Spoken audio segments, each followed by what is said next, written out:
बाजी अगर आप बुरा ना माने तो एक बात कहूँ। हाँ बोलो। मैं तुम्हारी बात का बुरा क्यों मानूंगी? तुम मेरे छोटे भाइयों के जैसे हो। बाजी आप अलमीर भाई से शादी कर लें।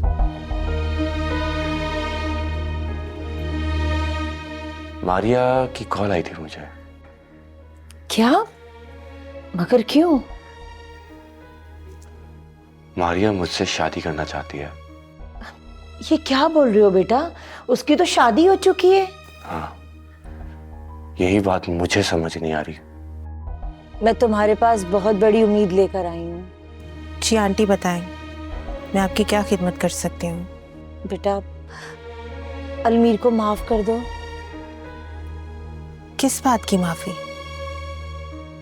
वो खुद को तुम्हारा कसूरवार समझता है और रशीद भाई की मौत का भी।